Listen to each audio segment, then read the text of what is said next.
ሰላም ጤና ይስጥልን የተከበራችሁ ቤተሰቦቻችን እንደምን አላችሁ? እኛ ሰላም ነን እግዚአብሔር ይመስገን። በእያላችሁበት ሰላምና ፍቅር እንድትሆኑ እንመኛለን።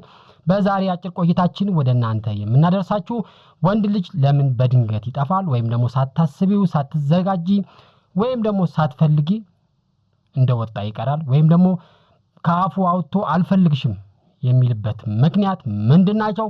ምን ማድረግ አለብሽ? በተለይም ደግሞ በጣም የተናደዳችሁ የተቆጣችሁ ራሳችሁን የጠላችሁ ምድር እስክትውጣችሁ ድረስ በጣም ንዴት ውስጥ የገባችሁ እህቶቻችን ካላችሁ ወንድ ልጅ ምንም ሳታረጊው ምንም ጥፋት ሳትሰሪ አልፈልግሽም የሚልሽን ምክንያቶችና እንዲሁም ደግሞ ምን ማድረግ አለብሽ የሚለው መፍትሄ አጠራጥርገን እናስቀምጣለን። ቤተሰቦቻችን ሼር ላይክ አድርጉት ቪዲዮውን። አዲስ የገባችሁ ደግሞ ሰብስክራይብ ማድረጉን እንዳትረሱ። ወደ ሐሳቡ ስናልፍ ወንድ ልጅ በተለይም ደግሞ አልፈልግሽም ብሎ ከጠፋ በቃልም ሳይነግርሽ ዝም ብሎ ስልኩን ቴክስት የማይመልስ ከሆነና እልም ብሎ ከጠፋ ወይም ደግሞ ባፉ አውጥቶ አልፈልግሽም ካለሽ ይሄ ነገር በጣም የሚያስቆጣ የሚያናድድ እንደሆነ ይታወቃል። ይሄን ነገር ሲያረግ ምክንያት ሊኖረው ይችላል፣ ማለቴ ትክክል ምክንያት ሊኖረው ይችላል፣ ወይንም ደግሞ ትክክል ያልሆነ ምክንያቶች በተለይም እዚህ ላይ ይበዛል። ትክክል ያልሆነ ምክንያቶች ሊኖሩት ይችላል። ዞሮ ትክክለኛ ምክንያት ኖሮት ከጠፋ በተለይም ደግሞ አንዳንዴ በርቀት የምትገኙ ሰዎች ያው አገሩ ያለበት ሁኔታ ማታቁ ከሆነና ከፍተኛ ችግር ውስጥ ከገባና ያን መረጃ የሚነግራችሁ ሰው ካላገኘ ስልኩ ከጠፋ መወሰን ይከብዳል። ነገር ግን አልፈልግሽም ያለሽ በትክክል እንደማይፈልግሽ ወይም ደግሞ እርግጠኛ እንደማይፈልግሽ አውቀሽ ምንም ሳታጠፊ ምንም ሳታሪጉ የሆነ ከሄደ እነዚህን ሐሳቦች ልንገራችሁ። እንግዲህ ወንድ ልጅ ጠግቦ ምንም ሳታረጊው እንደዚህ ካረገ ማድረግ ያለብሽ የመጀመሪያው ነገር አልፈልግም ብሎ ለሄደ ወንድ መከተል የለብሽም። ከተከተልሽው ሁለት ነገር ያጋጥምሻል። የመጀመሪያው ሳይፈልግሽ የምትለማመጪ ከሆነ በቃሉ ባፉ አውጥቶ ያስቀይምሻል አልፈልግሽም እስከመባል።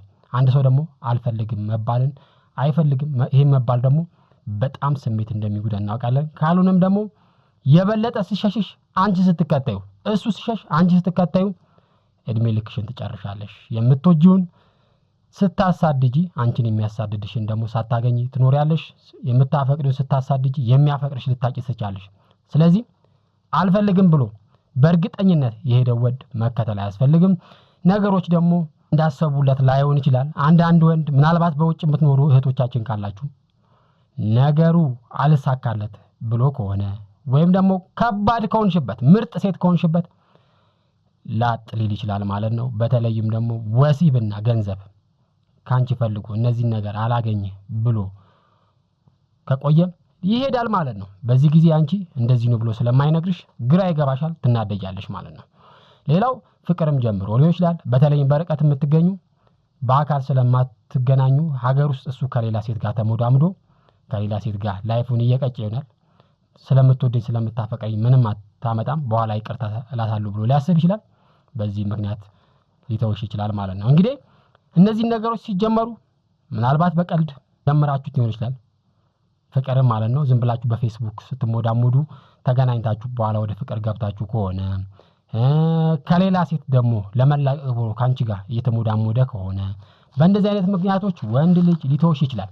እንግዲህ እነዚህን እንደመነሻ ነገርኳችሁ። በተለይም ደግሞ አያድርስና ፍላጎት ካነሰው ወይም ችሎታ ከሌለው ወንድ አጋጠመሽ ወይም ያ ሰው ፍላጎትና ችሎታ የሌለው ከሆነ ጥሎሽ ይሄዳል ማለት ነው። ስለዚህ አንቺ ችግር አይደለም። ከዚህ በተጨማሪ ድብብቆሽ ጨዋታ ከጀመረ በተለይም ደግሞ የሚደብቅሽ ነገር ገንዘብ፣ ሌላ ከበስተጀርባ ሴት ካለች ትዳር ካለው በእንደዚህ አይነት ምክንያት ሊተውሽ ይችላል። አልፈልግም ይችላል። እንዲሁም ደግሞ እንጋባ ትለኛለች ወይም ትዳር እንጀምር ትለኛለች ብሎ ሊተውሽ ይችላል። እነዚህ እንግዲህ የተለመዱ ናቸው በእኛ ሀገር ውስጥ የነበሩ። እንግዲህ አንድ ወንድ አልፈልግሽም ወይም ዞር በይ ካለሽ ሶስት ነገሮችን እህቶቻችን በጭንቅላታችሁ ማሰብ አለባችሁ። የመጀመሪያው የእውነት አይፈልገኝም እንዴ ብላችሁ ራሳችሁ መጠየቅ አለባችሁ። የእውነት ካልፈለገሽ አልፈለገሽም ነው መተው ነው ያለብሽ አንጀትሽን አስረሽ። ሁለተኛ ለምን አልፈለገኝም የሚለውን ነገር በደንብ መጠየቅ። አንዳንዴ እናንተ ጋር ስህተት ካለ እሱን ስህተት ለማረም ነገ ለሚኖራችሁ ከሌላ ወንድ ጋር ለሚኖራችሁ ትዳር እንዲጠቅማችሁ ስህተት ካለ ስህተታችሁ እንድታርሙ፣ ካልሆነም ደግሞ ጠንቃቆች ብልሆች ቆቆች እንድትሆኑ ለምን እንዳልፈለጋችሁ የወንድ ልጅን ባህሪ ማጥናት አለባችሁ ማወቅ አለባችሁ ማለት ነው። ሶስተኛ ይጎዳኛል ወይም ደግሞ የዚህ ሰው መሄድ በጣም ጎርቶኛል ይሄ ሰው ለኔ ህይወት ወሳኝ ነው ብለሽ መታሰቢ ከሆነ ይሄን ነገር መመርመር ያስፈልጋል። በተለይ አንዳንድ እህቶቻችን ከወደቀበት አንስታችሁ አስተምራችሁ ስራ ይዛችሁ መኪና ገዝታችሁ ቤት ሰርታችሁት በኋላ ላይ አልፈልጋችሁም ሲሉ እንዴት በጣም እንደሚደብር እንደሚጎዳ እንመለከታለን። እንዲህም እንኳን ቢሆን ህይወት ወደፊት ነው ወደፊት መቀጠል ነው እንጂ ከእንደዚህ አይነት ሰዎች ጋር ህይወትን ለማጥፋት ወይም ደግሞ ንትርክ ውስጥ በመግባት ራሳችሁን መጥላት የለባችሁም። የማይሆን ነገር አይሆንም።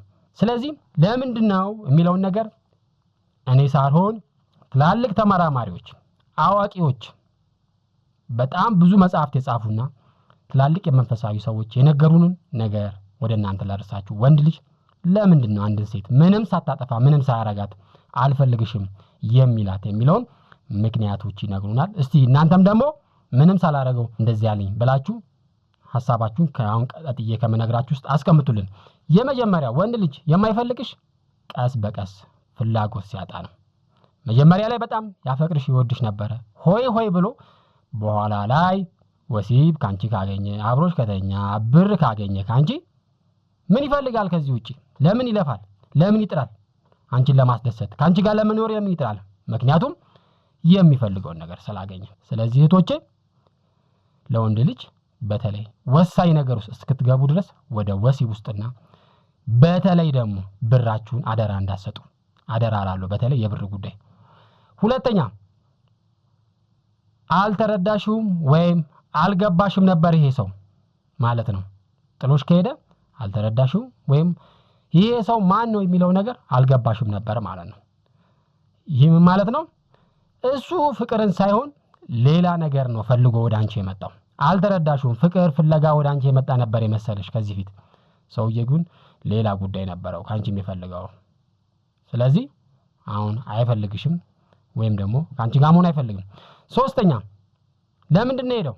የወረት ፍቅር ስለነበረ ወይም ጊዜያዊ ፍቅር ካንቺ ስለነበረው ነው። ይሄ ላስት የምንለው የሚቆይ የሚጠነክር የሚያድግ የሚያብብ ፍቅር ሳይሆን የነበረው የወረት ፍቅር ጊዜያዊ ፍቅር ነበረ ላንቺ ነበረው። ስለዚህ ስሜታዊ ሆኗል። መልክሽን አይቶ ድምጽሽ አይቶ ባንቺ ተማርኮ በጊዜያዊ ነገር በሚጠፋ በሚደበዝዝ ነገር ተማርኮ ቀርቦሽ ሊሆን ይችላል። እነዚህ ነገሮች ሲጠፉ ሄዷል ማለት ነው። ምክንያቱም ይሄ ሰው ጊዜያዊ ፍቅር ነው ካንቺ ያዘው ማለት ያይን ፍቅር ነው ያዘው። አራተኛ ለምንድነው የሚተውሽ? የተወበት ምክንያት ግራ መጋባት ውስጥ ወይም ደግሞ ነገሮች ተምታቶበታል ማለት ነው። ይህም ማለት ነው አፈቅራታለሁ ወይስ አላፈቅራትም የሚለው ነገር በደንብ አለየም። ያፍቅርሽ አያፍቅርሽ በደንብ አለየ። ግራ ገብቶታል። ድብልቅልቅ ያለ ስሜት ውስጥ ነው። ስለዚህ ድብልቅልቅ ያለ ስሜት ያለው ሰው መሄድን ነው የሚመርጠው፣ መተውን ነው የሚመርጠው። አምስተኛ ለምንድነው መተው ይፈልጋል? አልፈልግሽም ያለሽ ደልቶታል ማለት ነው። አንቺ የሱ የችግር ጊዜ መወጫ ሆነሻል። ዛሬ እሱ የተደላደለ ህይወት እየኖረ ነው። ባንቺ ገንዘብ ቤት ሰርቶ መኪና ገዝቶ ሌላ ሴት አግብቶ ሌላ ልጅ ወልዶ እየኖረ ነው። ደልቶታል። በችግሩ ጊዜ መወጫን ያደረገሽ። ስለዚህ ችግሩን ከተወጣበሽ በኋላ ለምን ይፈልግሻል? ራስ ወዳድ ስለሆነ። ስለዚህ ስለደላው በችግር ጊዜ ችግሩን አይተሽ አዝነሽ ወንድ ልጅ ማልቀስ የለበትም ብለሽ ረርተሽ ነው ይችላል። ነገር ግን ዛሬ አልፈልግሽም ብሎሻል። ያንቺ ችግር አይደለም። ስድስተኛ ለምንድነው የተወሽ? የሚጠብቀው ነገር እንዳሰበው ወይም እንደጠበቀው ነገር ሳይሆንለት ሲቀር የሚጠብቀው ነገር በተለይም ደግሞ ትዳር፣ ፍቅር ነገሮች አልጋ ባልጋ ይመስሉት ነበር። ወደ ትዳር ውስጥ ወደ ፍቅር ውስጥ ስንገባ የምናገኛቸው ብዙ መልካም ነገሮች እንዳሉ ሁሉ የሚመጡ ተግዳሮቶች፣ ፈተናዎች ደግሞ እንዳለ አልተገነዘበም። ነገሮች የገነት ያህል ቀላል መስሎት ነበር። ቀን ሲወልድ ግን ችግሮች ሲመጡ ችግሮችን እንደመቻልና እንደመወጣት ዛሬ ላይ ችግሮችን ሲመለከት እንደዚህ አይነት ነገር አልጠበቅኩም ነበር ብሎ ጥሎሽ ይሄዳል ማለት ነው። ሰባተኛ አይጨንቀውም ማለት ስላንቺ ስሜት ስላንቺ ሐሳብ ምንም አሰብሽ ምንም ተሰማሽ አይጨንቀውም። ስለዚህ ከማይጨንቁ ሰው ጋር ለመኖር አንቺ ራሱ መፈለግሽ አንዳንዴ ምን ያህል የዋህ እንደሆንሽ ያመለክታል። 8ኛ ለምንድን ነው የሚፈልግሽ?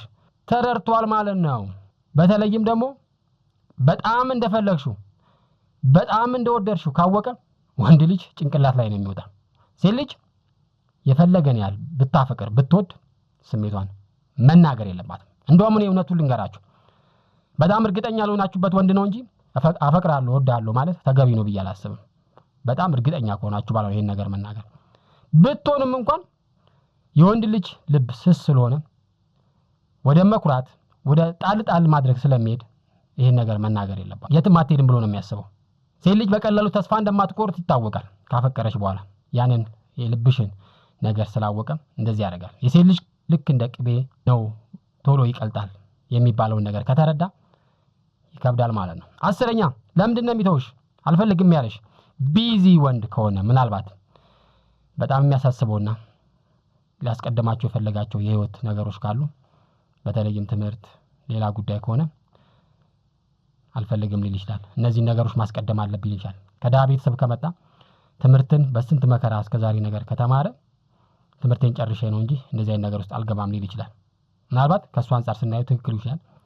ነገር ግን ፍቅር ካስጀመሩ በኋላ ነገሮችን አንድ ላይ ማስኬድ ወይም ማስኬድ ጥረት ማድረግ ነው እንጂ ዞር ማለቱ ከተጠያቂነት አይደለም። 11ኛ ያልፈለገበት ምክንያት ሌላ ሶስተኛ ሰው መሃላችሁ ከገባ በርቀት የምትገኙ ከሆነ ከሌላ ሴት ጋር እየተሞዳሞደ የሚያሳልፍ ከሆነ ከሷ ጋር ወሲብ የሚፈጽም ከሆነ ማይነግራት ከሆነ ሴቶች ይጨክናሉ ብዬ አላስብም። ሌላ ወንድ ላይ ሴት ላይ መደረብ ይፈልጋሉ ብዬ አላስብም። እንደዚህ የምታረግ ሴት አለች ብዬ አላስብም። ነገር ግን ሳይነግራት ፍቅረኛ እንደሌለው አብሯት የሚውል የሚያድር ከሆነ ከሷ ወሲብ የሚያገኝ ከሆነ ካንቺ ፍቅር የሚያገኝ ከሆነ ዜና አንቺን ጣልጣል ያደርግ ይችላል ወይም ላይፈልግሽ ይችላል። 12ኛ አልወዳትም ካለ ለራሱ አላፈቅራትም ብሎ ለራሱ ከነገረ ሌላ የሚያፈቅረው የሚወዱ ሰው ካለ ጥሎሽ ይሄዳል። ሌላው በቀላሉ ያገኘሽ ሴት ከሆንሽ እህቶቻችን ወደዳችሁም ጠላችሁም ይሄን ነገር ማዋጥ መቻል አለባችሁ። በቀላሉ ያገኛችሁ ወንድ በቀላሉ ነው የሚተዋችሁ። በከባዱ በትልቅ ጥረት በመልፋት ያገኛችሁ ወንድ ከሞት ድረስ ካንቺ ጋር ለመኖር ጥረት ያደርጋል። በቀላሉ ካገኘሽ በቀላሉ ነው የሚተውሽ። ስለዚህ ለወንድ እሺ ከማለትሽ በፊት እንዲለፋ ጊዜውን ገንዘቡን ጉልበቱን ላንቺ እንዲያወጣ ጥረት ማድረግ መቻል አለብሽ። በቀላሉ እሺ ማለት የለባችሁም። 16ኛ አስጨናቂ ፍቅር ከሆነበት አፍቅሮ ማያቆነ ከሴት ጋር የፍቅር ግንኙነት ኑሮት ማያቆነ አሁን ያለበት ሁኔታ ትንፋሽ ካሳጠረው ከተጨነቀ አረ ይቅርብኝ ፍቅር እንደዚህ ከሆነ ብሎ ሊተውሽ ይችላል። ሌላው የአይን አዋጅ በተለይም ደግሞ በሱ ዙሪያ ያሉ ሴቶች በጣም ምርጥ ሴቶች ከሆኑ ሁለት ከዛም በላይ ሴቶች ከሆኑና አይን አዋጅ ከሆነበት የቷን ልምረጥ ካለ 10 ያሳደደ አንድ ይዝም እንደሚባለው ሁሉንም ሴቶች በጣም መልካም የሆኑ ሴቶችን ሲያሳድድ አንዷንም ሊያገኝ ይችላል። ስለዚህ አይን አዋጅ ሆነሽበት ይሆን ይችላል። አንዴ ወደዛች አንዴ ወደ አንቺ ሊል ይችላል። በዚህ ምክንያት እንግዲህ ወይ ወደዛችኛ የተወሰኑ ሊተው ይችላል። ሌላው ራስ ወዳድ ከሆነ ራስ ወዳድ ሰው በተለይም ወንድ ተጠቅሞብሽ መሄድ ነው የሚፈልገው። ካንቺ የሚፈልገውን ነገር ካገኘ በኋላ ቻው ነው የሚልሽ። እንግዲህ ይሄን ካልኳችሁ ከእንደዚህ ውስጥ አንዱ የናንተ ምክንያት ይሆን ይችላል። ነገር ግን ምን ማድረግ አለባችሁ የሚለውን ሰፋ አድርገን በሌላ ቪዲዮ እንመለከታለን። ግን ትንሽ ሐሳብ ልስጣችሁና ሰዓቱ ስለሄደ እናቆማለን። እንደዚህ ላደረገሽ ምን ካለምን ምክንያት ምንም ነገር ሳታውቂ ለተወሽ ወንድ የመጀመሪያው ማድረግ ያለብሽ በአንቺ ህይወት ውስጥ ሌላ ትልቅ ምርጥ ሰው እንዳለ ፈጣሪ እንደሚሰጥሽ በአንቺ ህይወት ውስጥ ሌላ ሊከስሽ የሚችል ወንድ እንደሚመጣ ማስታወስ አለብሽ። በአይምሮሽ ማስቀመጥ መቻል አለብሽ። ይሄንን በአይምሮአችሁ አስቀምጡ። እልፍ ሲባል እልፍ ይገኛል። ስለዚህ እልፍ ስትሉ ያንን ወንድ ኔክስት ስትሉት ሌላ ደግሞ ምርጥ ወንድ እንደሚመጣ እርግጠኛ ሁኑ። ሁለተኛ በጭንቅላት ውስጥ የሚገኘውን ፈረንጆች እንደሚነግሩን ከሆነ ስካርሲቲ ቲንኪንግ የሚባል አለ። የእጦት አስተሳሰብ። ብዙዎቻችን ያጣነውን ነገር ነው የምንፈልገው። ብዙዎቻችን እንቤ ተባለውን ነገር እናሳደዳለን። ስለዚህ ይሄን አስተሳሰብ ማቆም መቻል አለብን። እንቢ ካለሽ እንቢ በዩ፣ ከተውሽ ተዩ። 3ኛ ወደፊት ነው። ሴት ልጅ የሚያምርባት ወደፊት ነው። ወደ ኋላ መሄድ የለባትም። የአለፈን ታሪክ ወደ ኋላ መቃብር እየቆፈረች የሆነችውን ነገር እያሰበች በዛሬ ላይ መጥፎ ስሜት ውስጥ መግባት የለባትም። የወደፊቱን ነው ማሰብ ያለባት። ምንም አጋጥማት ምንም ገንዘቧን ጉልበቷን እድሜዋን ገላበት ይችላል አንድ ወንድ ላይ የሆነችው ነገር አይመለስም። ስለዚህ ወደፊት የሚጠቅማትን ነገርና ሆነ ያለባትን ነገር ነው እንጂ ወደ ኋላ መሄድ የለባትም። ምናልባት እንደ መኪና ወደ ኋላ አንድ ስቴፕ ሄደሽ ወደፊት ብዙ መሄድ ትችያለሽ። ወደ ኋላ አንድ ስቴፕ መሄድ ማለት የደረሰብሽን ነገር አስበሽ ከዛ ትምርት ወስደሽ ነገ እንዳትጎጂ ብልጥ መሆን አለብሽ ብልህ መሆን አለብሽ። አምስተኛ አትከተዩ። ወንድ ልጅ ብያችኋለሁ ከዚህ ፊት ልክ እንደ ውሻ ነው። ውሻ ነው እያልኩ አይደለም። ልክ እንደ ውሻ የውሻ አይነት ባህሪ ያለው ውሻ ሲያባረረን ስንሮጥለት አይተውንም። ስናባረረው በተቃራኒው ይሮጣል፣ እኛም እናሳድደዋል። ወንድ ልጅም ስትከተዩ አደርሽበትም እየራቀሽ ነው የሚሄደው። ስትርቂው አልፈልግም ስትዩ ደግሞ ይከተልሻል። ይሄንን አስተሳሰብ መከተል ነው። ስድስተኛ ከሚወዱሽ ሰዎች ጋር ሳልፊ። 7 ስልኩንና ቴክስቱን ኢግኖር አድርጊ፣ አቁሚ። ስልኩን ዘግቶብሻል፣ ቴክስት አይመለስልሽም አይደል? በተቃራኒው አንቺ እንደዛ አድርጊ። የሱን ስልክ አጥፊ፣ ዲሊት አድርጊ፣ ቴክስቱን አትመልሽ፣ ብሎክ አጠጪው። 8ኛ የምትገናኙ ከሆነ በስራ ቦታ ከሆነ የሚያገናኛችሁ ነገር ካለ ለማውራት አትሞክሪ፣ ለማነጋገር አትሞክሪ፣ ናቂው። 9ኛ ዝም በይው። ቢጠይቅሽ እንኳን ጥያቄ አጫጭር መልስ ስጪው። ደህና ነሽ ካለ ደህና ነኝ፣ ደህና ነሽ ወይ ሲልሽ እንደዚህ ሆኜ እንደዚህ ወጪ እንደዚህ ተንገላትቼ እንደዚህ ተጨንቄ አያስፈልግም። ይሄን ካረጋችሁ ማንንም ወንድ በእናንተ ቁጥጥር ስር ይውላል የሚል ሐሳብ አለኝ። ለዚህኛው ግን ምን ማድረግ አለባችሁ የሚለውን ሌላ ቪዲዮ ምርጥ ቪዲዮ አቀናጅቼ ቦምብ የሆነ ሐሳብ አቀርብላችኋለሁ። ስላዳመጣችሁኝ አመሰግናለሁ። መልካም ጊዜ ለእናንተ ለወንድሞቼ እላለሁ። ቴንክ ዩ